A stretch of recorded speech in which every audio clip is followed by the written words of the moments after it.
your destiny. Whoa! He threw the lightsaber! From a sword fighting perspective, Obi-Wan's twirl is a really, really bad idea. Hi, I'm Matt Easton. I'm a historical fencing instructor, martial arts instructor, and I also do YouTube videos on historical warfare and weapons. So I'm going to be looking at some of the lightsaber fights from the original Star Wars Trilogy, something which I grew up with and love. So we're going to be looking at essentially sword fights, but with a sci-fi or fantasy type of weapon, the famous lightsaber.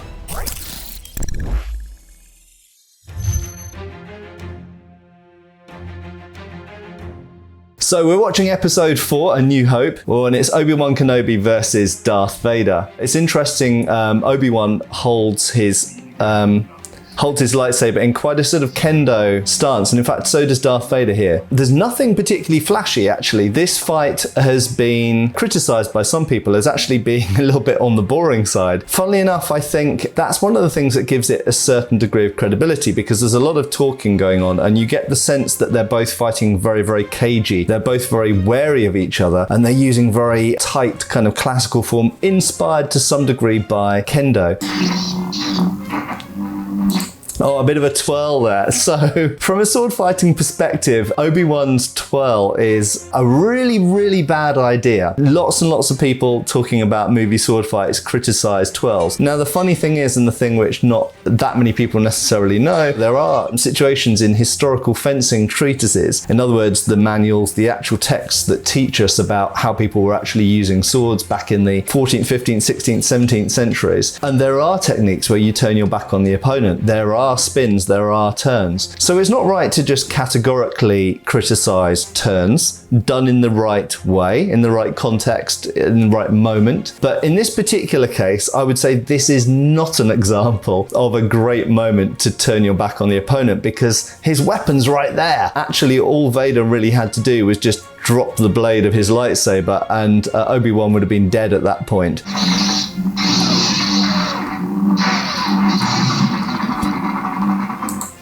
So it's interesting, there's pretty simple cuts, there's no thrusts, it's just cut, cut, cut. It doesn't really look like two masters fighting, unfortunately. I think they could have done better with this fight. But what's interesting here is Obi-Wan cuts down at the leg. Geometrically, it's further to reach down to a leg than to hit someone at shoulder height, because you're holding the weapon in your hand, which is connected to your shoulder. So it's easier to hit things, or it's closer to hit things at that height. If you're reaching downwards, you're always opening up your upper lines, and you're quite vulnerable to the opponent hitting you in the head or the chest or whatever. And usually, therefore, you have to precede an attack at the leg with an attack at a high line to make the person's weapon go up. So it's a ruse, it's a feint, as we call it. And then you come down low, hit them in the leg, but you have to get back up again to protect your high lines really, really quickly. Obi-Wan doesn't really do that here. He just kind of goes hit, hit, hit, low, high, low, high. So he's not really setting up the openings that in fencing we would expect to see created to enable you to safely attack at the leg. But then he follows up by something called a bind. And this is something that Star Wars, all the way through all the Star Wars movies, absolutely love it. They push their weapons against each other and they bind and they push apart. Sometimes they have a conversation in the middle. It's used by movie fight choreographers as a moment to close in on the two protagonists' faces, where they discuss something and build tension and story. But from a fight point of view, if two people come to bind like this, usually it happens for a split second and something immediately comes after that. Usually a cutter or a thrust or a grab, a disarm, wrestling moves, a kick, a leg sweep, an elbow, a punch, all of these sorts of things. A hit with the pommel, the back end of the sword or lightsaber in this case. So there are all sorts of techniques which usually happen in that split moment of that bind, but they rarely happen in movie fights.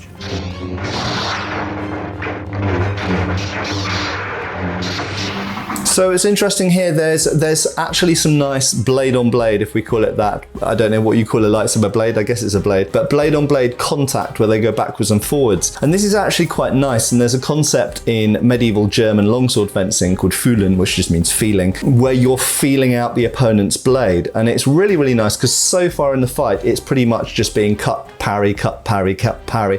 Pretty simple stuff. But then in this little segment, after this discussion they have, they're actually contacting blades and moving around and looking for that advantageous moment. Now, what you're looking for as a swordsman is you're looking for the opportunity to get the strong of your blade, the base of your blade, against the weak of your opponent's blade. This is just simply a matter of leverage. So if you can get the base of your blade against near to the tip of their blade, it will enable you to come into the opening and either usually thrust, but sometimes cut.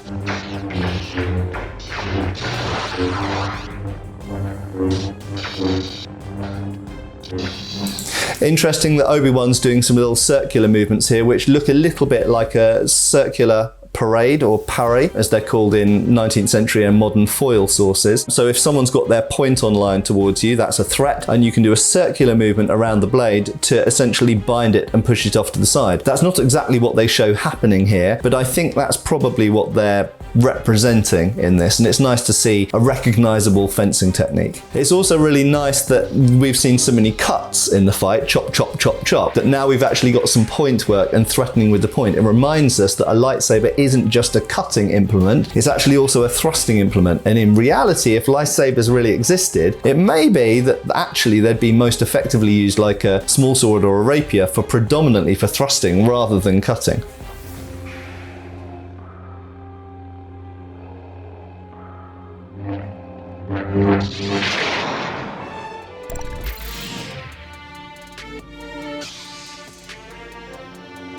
So here we've got episode 5, The Empire Strikes Back, my favourite Star Wars movie of all time. I think lots of other people's as well. Vader's testing Luke, he's not trying to kill Luke. So that's fundamentally, if we're going to analyse the fight, that fundamentally sets the scene. In terms of distance, it's very interesting because actually they come very close very quickly. And contrary to lots of movie sword fights which are done out of distance, at the beginning of this fight, they actually come very, very close, and we see close enough that Vader's able to physically push Luke away.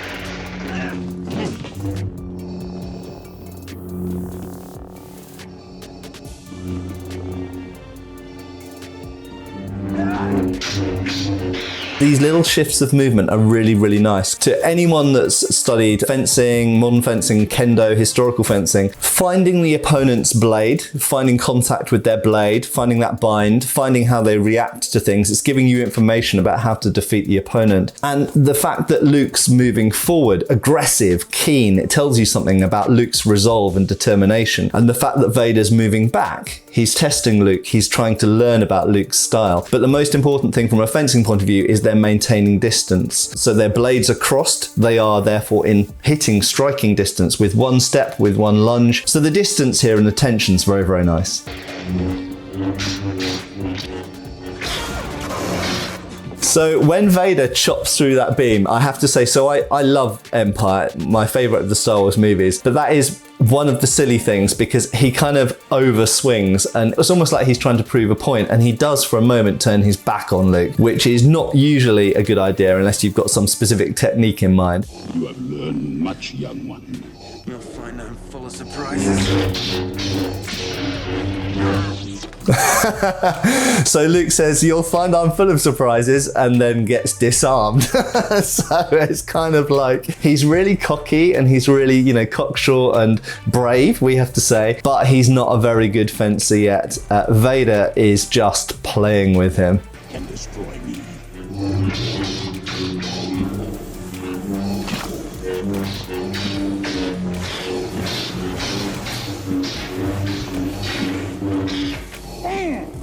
So this is a really nice flourish, lots of cuts and parries and ripostes. It's really nicely done. They're not moving around an awful lot. I only have one real criticism. The cuts are often going from high to low, from low to high. As I mentioned before, to do with geometry, when you attack low, you have to reach further because the sword or the lightsaber is in your hand, connected to your shoulder. Okay, so when you're attacking down at someone's knee or shin height, you have to reach down to do it. It's further away. And usually we defend the leg by moving the leg back and in the same tempo or time hitting the opponent in the head. At no point do we ever see in this fight a person just move their leg out of the way, and this is the most common way to defend the leg, is you just move the leg backwards at the same time as attacking the other person.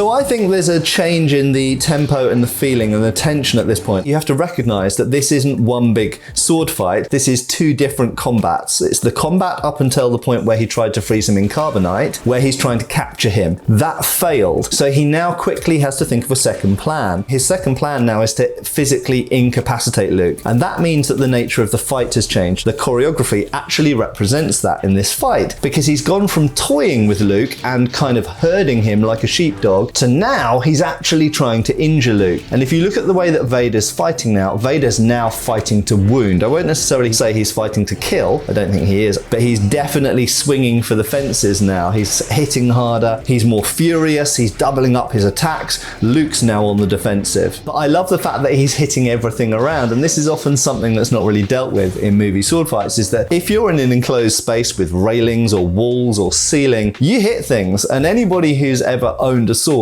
and lived in a normal house will tell you hit the ceiling, you hit the light fittings, you hit the doors. You've got to be really careful with swords indoors. And let's face it, Darth Vader and Luke are having a sword fight indoors. They're very naughty boys. So it's absolutely realistic that Vader's going to be hitting and damaging everything around him. And I love the fact that the people making this movie have thought about that. It's also interesting from a strategy and sword fighting point of view that he's cutting, because if he's aiming to disable or incapacitate Luke, remember they've got the technology to replace limbs. If he's aiming to incapacitate Luke to take him prisoner, it's right that he's cutting, because you can lop a leg or an arm off and still save the person's life. But if he ran the lightsaber through Luke's torso with a thrust or head, then there's no robot or Bacta tank that's going to be able to save Luke, unfortunately. That's going to be one dead Luke, which presumably isn't what Darth Vader wants at this point. Don't let yourself be destroyed as Obi-Wan did.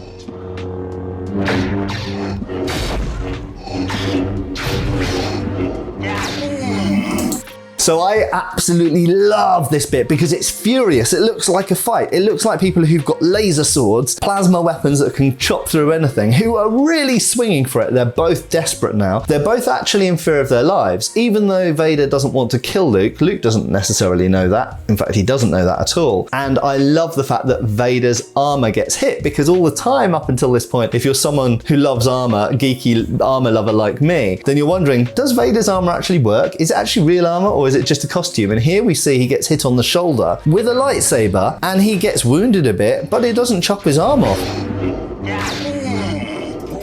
So there we've got confirmation. Vader's armor is actually functional. It's not just for show. It's actually protective to some degree. And that also tells us that lightsabers can't cut through everything, which opens up all sorts of other potential as well.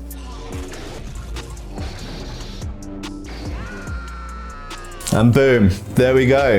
Disarm in the literal sense. So normally in martial arts, when we talk about a disarm, it means getting the weapon off a person, whether it's a knife or a sword or a quarterstaff or whatever. In this case, it's a literal disarm. He got the weapon off the person by chopping the hand off. And we've got a perfect example here of how just a little movement is enough to lop straight through a person's wrist. So that tells us what a lightsaber is capable of. That also means Luke can't fight on. He's lost his lightsaber, his father's treasured lightsaber that was given to him by the beloved Obi-Wan. But it also tells us that Vader doesn't want to kill Luke if he can avoid it. There's the implication that if he really needs to, he'll kill Luke. But really, he wants to bring him over. He wants to reason with him. He wants to capture him. Come with me. It is the only way.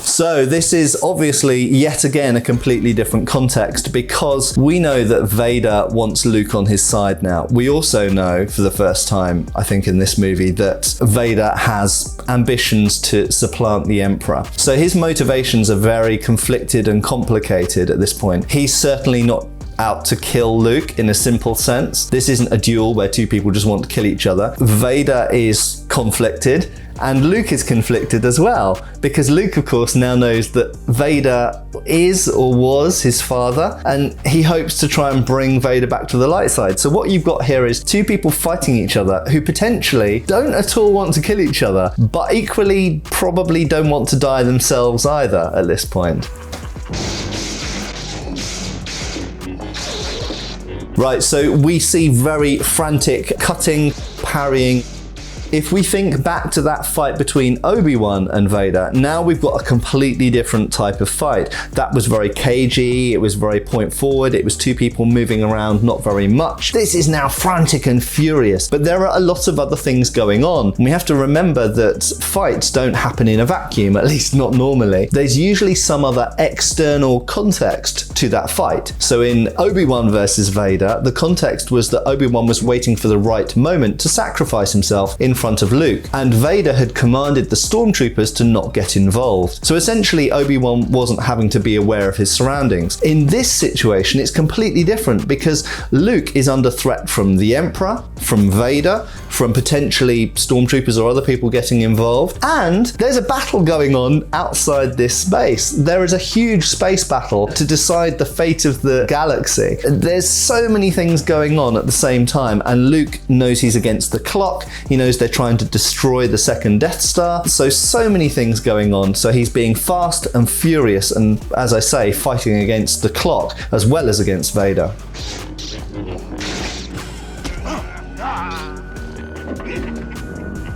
So a kick, are they just a movie thing or are they something you get in real sword fighting? Well, they're something you get in real sword fighting because it's usually done after a bind or a parry. So when the two blades are crossed, that is the perfect moment in that instant to do a kick because the blades are occupied. If the person dropped their blades to try and attack the leg or parry the leg, they're going to get a blade in their own head. So that would be suicide. So they have to keep their blade there for that instant because the other person's blade is threatening their upper lines.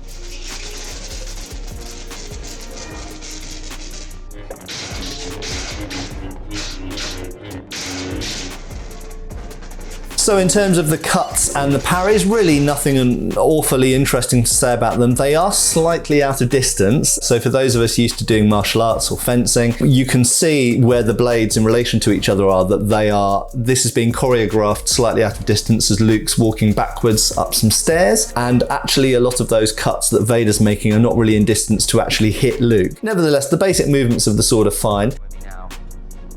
You underestimate the power of the dark side. If you will not fight, then you will meet your destiny. Whoa! He threw the lightsaber. That throws in a whole different set of repertoire and possibilities because I think up until this point, no one had ever really thought about throwing a lightsaber. We've got this amazing plasma cutting beam sword, but I think no one had ever thought, well, just throw the thing. Absolutely great move. Was it done with real swords? Yes. Now this is something which has courted some controversy on the internet because there are some people who consider themselves experts who say, oh, you'd never throw a sword, why would you disarm yourself? Well, believe it or not, that was actually done historically. If we actually look at the historical treatises, there are 17th century examples, there are 15th century examples, there are 16th century examples. For 300 years, people were throwing their swords. Not very often, but occasionally. Why might you throw your sword? Well, first of all, you might have other weapons anyway. So you might throw your sword, well, because there's another one right there. Secondly, you might not be able to get to where your opponent is. They might be behind a wall, they might be up a flight of stairs, they might be, as in the case of Luke here, up on a bridge. So this is a distraction. It might wound them, it might hurt them, it might make them flinch or throw their arms up. All sorts of possibilities. So there are many, many reasons, and this is a great reason. So just boom, throw the lightsaber, chop the bridge down. It's a good reason, totally makes sense.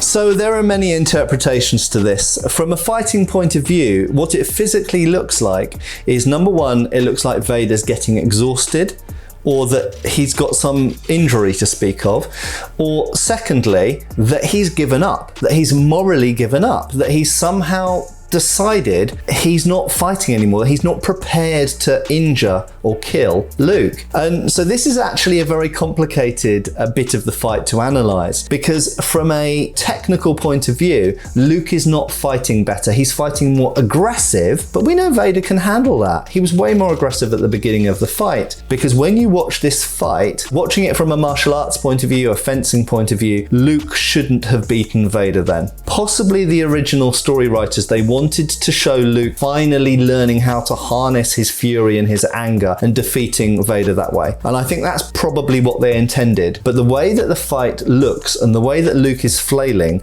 doesn't, to me, look like he's harnessed his anger. It just looks like he's flailing around, like he looks like an angry, drunk, flailing person who should not have won a fight against Vader. However, watching Vader, it looks like he is perhaps physically or morally beaten.